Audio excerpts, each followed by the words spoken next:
कहानी की शुरुआत में हम एक घने जंगल को देखते हैं जहां दो कपल रिक और हेली माउंटेन क्लाइंबिंग कर रहे थे। रिक हेली से पहले ऊपर पहुंचकर हेली से कहता है कि मैंने तुमसे कहा था कि तुम मुझे हरा नहीं सकती। इसके बाद रिक जंगल के चारों ओर नजर घुमाता है जहां उसे दूर दूर तक घने जंगल के अलावा इंसान का नाम व निशान तक दिखाई नहीं देता। रिक हेली से कहता है कि तुम भी जल्दी से ऊपर आओ, यहाँ से जंगल बहुत ही खूबसूरत दिखाई दे रहा है। ये कहकर रिक आगे बढ़ने लगता है। हेली अब यहाँ अकेले ऊपर चढ़ने की कोशिश करती है पर तभी उसका पैर फिसल जाता है और वो नीचे गिरने लगती है, लेकिन जैसे तैसे करके वो खुद को संभाल लेती है और अब वो मदद के लिए रिक को आवाजें लगाती है, लेकिन रिक कोई भी जवाब नहीं देता और अचानक रिक चट्टान के किनारे पर आ गिरता है। हेली जब रिक की तरफ देखती है तभी उसके मुंह पर खून की कुछ बूंदें गिरने लगती हैं, जिसे देखकर हेली परेशान हो जाती है। अब वो इस हालात को समझने की कोशिश कर ही रही होती है कि तभी कोई रिक को उठाकर नीचे फेंक देता है और यह देखकर हेली के गले में सांसें अटक जाती हैं। अब हेली जैसे तैसे करके खुद को छुड़ाकर नीचे उतरने की कोशिश करती है पर तभी रस्सी से हेली को कोई ऊपर खींचने लगता है। डर के मारे हेली खुद को बचाने के लिए रस्सी काट देती है जिससे वो सीधा नीचे रिक की बॉडी के पास गिर जाती है। रिक को मरा हुआ देखकर हेली जोर जोर से रोने लगती है। अब वो इस हादसे से अच्छी तरह संभल नहीं पाई थी कि तभी वो देखती है कि ऊपर झाड़ियों से कोई तेजी से उसकी तरफ आ रहा है, जिसे देखकर हेली अपनी जान बचाने के लिए तेजी से अपनी कार की तरफ दौड़ती है, लेकिन भागते भागते उसका पांव एक कांटेदार तार में फंस जाता है जिससे वह नीचे गिर जाती है और तभी हम देखते हैं कि कोई हेली को घसीट कर ले जाता है। अब यहाँ हमें यह पता चलता है कि वेस्ट वर्जीनिया के इस एरिया में बहुत से लोग गायब हो रहे हैं और लोगों का मानना है कि इस जंगल में काफी अजीब से दिखने वाले लोग रहते हैं जो इंसानी मांस खाते हैं और जो कोई भी इस जंगल में आता है वो अजीब से दिखने वाले लोग उसे मार देते हैं। अब अगले सीन में हम सड़क पर एक कार को देखते हैं जिसमें क्रिस नाम का एक आदमी बैठा होता है। क्रिस आज इंटरव्यू के लिए जा रहा था, लेकिन कुछ दूर आगे आने के बाद क्रिस हाईवे पर ट्रैफिक के बीच में फंस जाता है। जब वह देखता है कि गाड़ियां बिल्कुल भी आगे बढ़ नहीं रही हैं, तब वो अपनी कार से उतरकर आगे एक ट्रक ड्राइवर के पास जाता है और उससे ट्रैफिक जैम होने की वजह पूछता है, जिस पर वह ट्रक ड्राइवर उसे बताता है कि 3 मील दूर एक केमिकल ट्रक पलट गया है और उसका सारा केमिकल सड़क पर फैल गया है, इसलिए यह जैम खुलने में कुछ घंटे लग सकते हैं। ये सुनकर क्रिस परेशान हो जाता है क्योंकि उसे इंटरव्यू के लिए देर हो रही थी। अब अगर वो यहाँ ट्रैफिक खुलने का इंतजार करता तो उसे यहाँ कई घंटे खड़ा रहना पड़ता, जिस वजह से उसका इंटरव्यू मिस हो जाता। इसलिए क्रिस अपनी कार मोड़कर कोई दूसरा रास्ता ढूंढने लगता है और वो जिस जगह जॉब के लिए जा रहा था वो उस जगह कॉल करके उन्हें अपनी सिचुएशन समझाने की कोशिश करता है कि ट्रैफिक जैम होने की वजह से मैं जल्दी नहीं आ पाऊंगा, लेकिन एक पहाड़ी इलाका होने की वजह से उसके मोबाइल फोन का सिग्नल कट जाता है। कुछ दूर आगे आने के बाद रास्ते में उसे एक गैस स्टेशन का साइन दिखाई देता है, जिसे देखकर क्रिस को लगा कि शायद मुझे यहाँ कोई मदद मिल जाए, इसलिए वह अपनी कार उस तरफ मोड़ लेता है। रास्ते में वह देखता है कि यहाँ पर कई सारी लावारिस कार्स खड़ी हैं। यह देखकर उसे काफी अजीब लगता है, लेकिन फिर वह इस बारे में ज्यादा न सोचते हुए उस गैस स्टेशन पर पहुंच जाता है जहां उसे एक बूढ़ा आदमी दिखता है। वो बूढ़ा आदमी काफी बुरी हालत में था। क्रिस उस बूढ़े आदमी से फोन के बारे में पूछता है तो वो बूढ़ा आदमी इशारा करके फोन बता देता है, जिसके बाद क्रिस जल्दी से फोन के पास आकर कंपनी को कॉल करने की कोशिश करता है पर तभी क्रिस को पता चलता है कि फोन खराब है। यह देखकर क्रिस और भी ज्यादा परेशान हो जाता है और तभी उसकी नजर वहां लगे एक मैप पर पड़ती है जहां उसे शहर जाने के लिए एक कच्चा रास्ता दिखाई देता है जो आगे जाकर हाईवे से मिलती थी, जिसके बाद क्रिस अपनी कार में बैठकर उस सड़क पर निकल पड़ता है। अब कुछ देर चलने के बाद उसके सामने 2 रास्ते आते हैं। क्रिस को कुछ समझ नहीं आ रहा होता कि मुझे कौन सा रास्ता चुनना चाहिए, इसलिए वह कुछ देर तक सोचता है और फिर वह जंगल के बीच में से गुजरने वाले रास्ते को चुनता है क्योंकि उसे लगा कि यह रास्ता शॉर्टकट है जिससे वह जल्द ही शहर पहुंच जाएगा, लेकिन उसे पता नहीं था कि वो इस रास्ते को चुनकर अपनी लाइफ की सबसे बड़ी गलती करने जा रहा है। आगे जाते ही उसे रास्ते पर एक मरा हुआ हिरण दिखाई देता है, जिसे देखने के चक्कर में उसका रोड पर से ध्यान हट जाता है और सामने एक कार से उसका एक्सीडेंट हो जाता है। लकीली इस एक्सीडेंट में क्रिस को ज्यादा चोट नहीं आती और जिस कार से क्रिस टकराया था वो कुछ स्टूडेंट्स की थी जो जंगल में घूमने के लिए आए थे। क्रिस सबसे पहले उनसे माफी मांगता है और कहता है कि तुम लोगों का जितना भी नुकसान हुआ है मैं उसके पैसे देने को तैयार हूँ। इसके बाद क्रिस उनसे पूछता है कि तुम लोगों ने अपनी कार रास्ते में क्यों पार्क की थी, जिस पर जैसी नाम की एक लड़की जवाब देती है कि सड़क के बीच किसी ने कंटीली तार बिछा दी थी जिससे उनकी कार का टायर पंक्चर हो गया और टायर को देखकर पता चल रहा था कि यह इत्तेफाक से नहीं हुआ बल्कि किसी ने जानबूझकर सड़क पर कंटीली तार बिछाई थी। अब ये लोग क्रिस की कार में भी बैठकर यहाँ से नहीं निकल सकते थे क्योंकि एक्सीडेंट की वजह से क्रिस की कार भी खराब हो चुकी थी और अब ये लोग यहाँ फंस चुके थे। तब जैसी कहती है कि पीछे एक गैस स्टेशन है जहाँ हमें फोन मिल सकता है, लेकिन क्रिस कहता है कि मैं अभी वहाँ से आया हूँ, वहाँ का फोन खराब हो चुका है इसलिए हमारा वहाँ जाना फजल है। जिसके बाद ये लोग आगे जाने का डिसाइड करते हैं और सोचते हैं कि शायद आगे उन्हें हेल्प मिल जाए। आगे जाने से पहले ये लोग एवन और फ्रांसिन को कार के पास छोड़ देते हैं ताकि ये दोनों गाड़ी के अंदर रखे गए सामान का ध्यान रख सकें। आगे बढ़ते हुए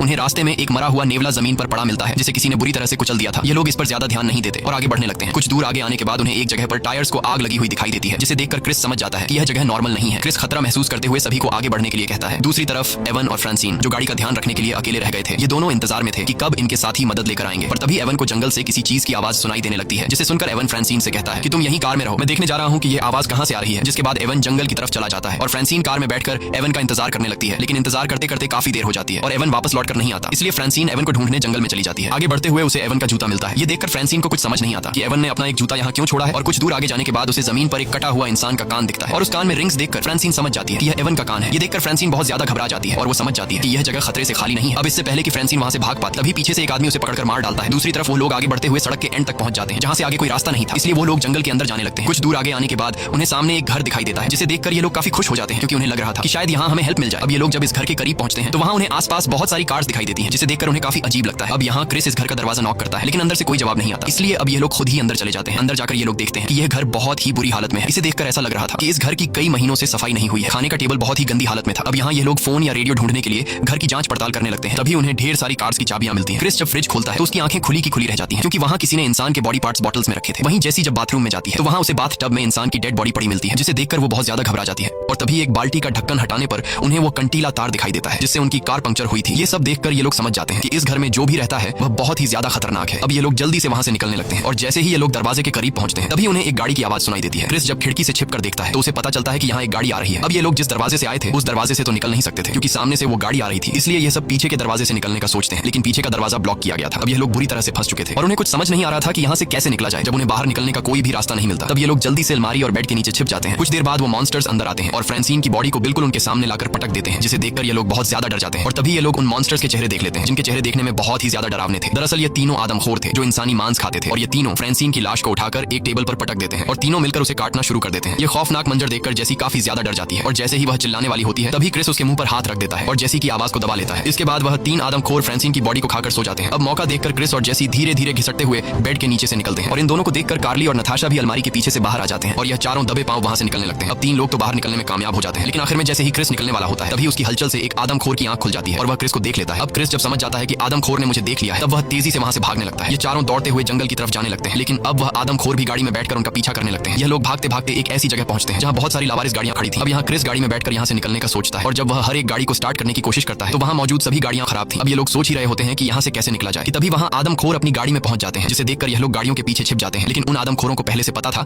कि वह लोग गाड़ियों के पीछे छिपे हैं, इसलिए यह तीन आदमखोर उनकी तरफ बढ़ने लगते हैं। अब यहाँ क्रिस के दिमाग में एक आइडिया आता है। वह अपने साथियों से कहता है कि मैं यहाँ से भागकर उनका ध्यान भटकाऊंगा और जब वह लोग मेरे पीछे लग जाएं तब तुम लोग उनकी गाड़ी चुरा लेना। अब प्लान के मुताबिक क्रिस चिल्लाते हुए उनका ध्यान अपनी तरफ करता है और सीधा जंगल की तरफ भागने लगता है, लेकिन तभी एक आदमखोर सीधा उसके पैर पर शूट कर देता है जिससे क्रिस नीचे गिर जाता है। अब वह आदमखोर क्रिस को मारने के लिए आगे बढ़ते हैं। तब कार्ली क्रिस की जान बचाने के लिए दूसरी तरफ भागने लगता है, जिससे आदमखोर उसे देख लेते हैं और अब आदमखोर कार्ली के पीछे लग जाते हैं। मौके का फायदा उठाते हुए जेसी और नताशा जल्दी से क्रिस को उठाकर उन आदमखोरों की गाड़ी के पास ले आते हैं। अब वह तीनों जल्दी से गाड़ी में बैठकर वहां से निकलने लगते हैं और जंगल में अपने साथी को ढूंढने लगते हैं। कुछ दूर आगे जाने के बाद उन्हें कार्ली दिखाई देता है, जिसके लिए यह लोग अपनी गाड़ी रोक लेते हैं और कार्ली को चिल्लाकर जल्दी से गाड़ी में बैठने को कहते हैं। कार्ली भी दौड़ते हुए उनकी तरफ आने लगता है, लेकिन तभी पीछे से एक तीर आकर कार्ली के सीने के आर पार चला जाता है। अपने साथी को मरता हुआ देखकर ये लोग बहुत ज्यादा मायूस हो जाते हैं और तभी वह आदमखोर क्रिस पर भी तीर बरसाने लगते हैं। अब अपनी जान बचाने के लिए ये लोग जल्दी से वहां से निकल जाते हैं। कुछ दूर आने के बाद ये लोग देखते हैं कि उन आदमखोरों ने रास्ते में एक बड़ा पेड़ रखकर रास्ता ब्लॉक कर दिया है, इसलिए अब ये लोग पैदल ही जंगल में आगे बढ़ने लगते हैं। कई घंटों से पैदल सफर करने के बाद ये लोग थक जाते हैं, जिस वजह से ये लोग एक जगह बैठकर आराम करने लगते हैं। अब रात भी होने वाली थी और उन्हें कुछ समझ नहीं आ रहा था कि रात कहां बिताई जाए, क्योंकि अगर वह यहीं जंगल में सोते तो वह आदमखोर उन्हें ढूंढकर मार देते। इसलिए यह लोग फिर से एक सेफ जगह की तलाश में निकल पड़ते हैं और तभी नताशा को लकड़ी का बना हुआ एक टावर दिखाई देता है। टावर को देखकर उन्हें रात बिताने के लिए एक सेफ जगह मिल जाती है। इसके बाद यह लोग उस पर चढ़ जाते हैं। ऊपर टावर से जब वह देखते हैं तो उन्हें चारों तरफ दूर दूर तक जंगल दिखाई देता है। टावर की जांच पड़ताल करने पर इन्हें एक फ्रस्ट्रेटेड किट मिल जाती है, जिससे नताशा क्रिस के पैर में पट्टी कर देती है। वहीं उन्हें एक रेडियो भी मिलता है, जिससे ऑन करके यह लोग बाहर की दुनिया से कांटेक्ट करने की कोशिश करते हैं, पर उन्हें कोई भी जवाब नहीं मिलता। इस बीच क्रिस देखता है कि वह तीन आदमखोर उन्हें ढूंढते हुए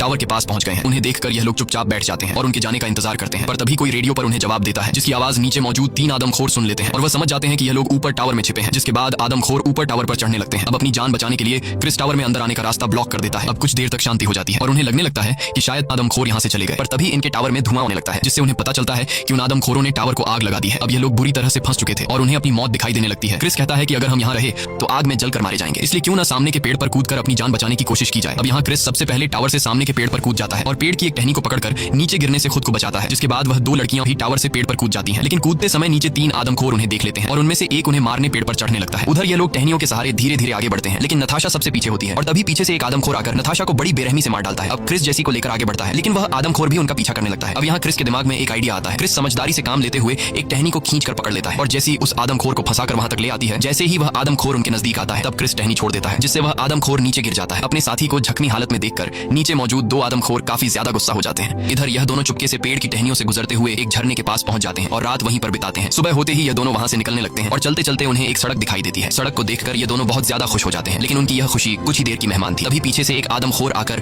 क्रिस पर हमला कर देता है, जिससे क्रिस ढलान से नीचे लुढ़कने लगता है और वह आदमखोर जेसी को पकड़कर अपने साथ ले जाता है। तभी क्रिस को रोड पर पुलिस की कार दिखाई देती है, जिसे देखकर क्रिस जल्दी से पुलिस की गाड़ी के सामने पहुंचता है। दरअसल रात को जब रेडियो से उन्होंने मदद मांगी थी तब उस पुलिस वाले ने उनकी मदद का सिग्नल सुन लिया था, इसलिए वह उन्हें बचाने के लिए आया था। अब इससे पहले कि क्रिस उस पुलिस वाले को सब कुछ बता पाता तभी पीछे से एक तीर आकर पुलिस की आंख फोड़ देता है। यह देखकर क्रिस बहुत ज्यादा घबरा जाता है और वह जल्दी से उसी पुलिस की गाड़ी में बैठकर वहां से निकलने लगता है, लेकिन कार की चाबी पुलिस के पास थी। अब क्रिस उस पुलिस वाले की जेब से चाबी निकाल नहीं सकता था, क्योंकि वह आदमखोर क्रिस के काफी करीब आ चुका था। इसलिए क्रिस खुद को बचाते हुए झाड़ियों के पीछे छिप जाता है और तभी वह आदमखोर पुलिस की लाश को उठाकर गाड़ी में डाल देता है और जैसे ही वह गाड़ी को स्टार्ट कर वहां से जाने वाला होता है तभी क्रिस जल्दी से उसकी कार के नीचे आकर कार को कसकर पकड़ लेता है। जिसके बाद आदमखोर कार को अपने घर की तरफ ले जाने लगता है। वहीं उन्होंने जेसी को घर पर बांध रखा था और अब यह लोग जेसी को जिंदा पकाने वाले थे। तभी बाहर वह दूसरा आदमखोर भी आ जाता है, जिसके गाड़ी के नीचे क्रिस छिपा हुआ था। वह आदमखोर उस मरे हुए पुलिस की बॉडी को उठाकर घर के अंदर ले जाता है और ये लोग उस पुलिस की बॉडी को काटकर उसके टुकड़े बना लेते हैं। इसके बाद एक आदमखोर चाकू उठाकर जेसी को मारने के लिए आता है और तभी क्रिस उनके दरवाजे पर आग लगा देता है और जैसे ही वह आदमखोर दरवाजे की तरफ जाता है तब क्रिस फुल स्पीड से कार घर के अंदर घुसाकर उस आदमखोर को कुचल देता है। इसके बाद क्रिस दूसरे आदमखोर पर हमला करके